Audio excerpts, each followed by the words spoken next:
मराठवाड्याचं mini Mahabaleshwar म्हणून ओळख असलेल्या येडशी येथील रामलिंग धबधबा अगदी ओसंडून वाहू लागला आहे। बालाघाट पर्वत रांगामधील येडशी अभयारण्यात असलेल्या रामलिंग धबधब्याचा प्रवाह अगदी ओसंडून वाहू लागला आहे।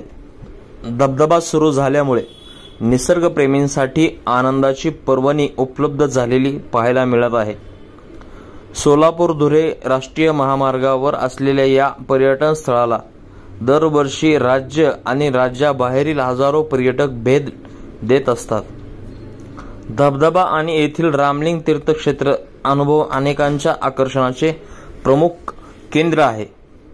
धुक्यात हरवून गेलेले अभयारण्य, मोरांचा कर्णमधुर आवाज, माकडांचे नटखट चाळे आणि समुद्रांच्या लाटेची अनुभूती यावी अशी डोंगरावरून खाली कोसळणाऱ्या धबधब्याची गाज आणि डोंगरदरीत अत्यंत सुबकदार नक्षीकाम केलेले महादेवाचे मंदिर हे विलोभनीय चित्र अनुभवण्यासाठी सध्या निसर्गप्रेमी पर्यटकांची पावले रामलिंग अभयारण्याकडे वळताना दिसून येत आहेत।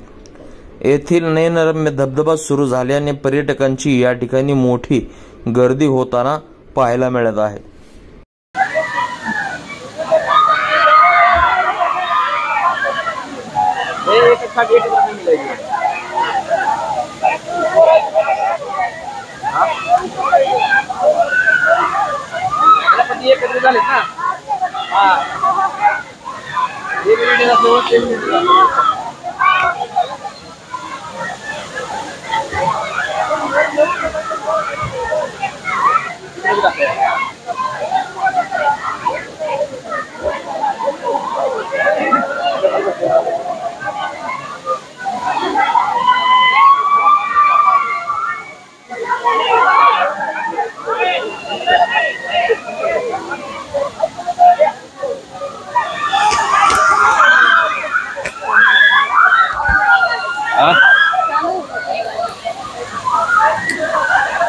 ह्या वयात एन्जॉय करतात का?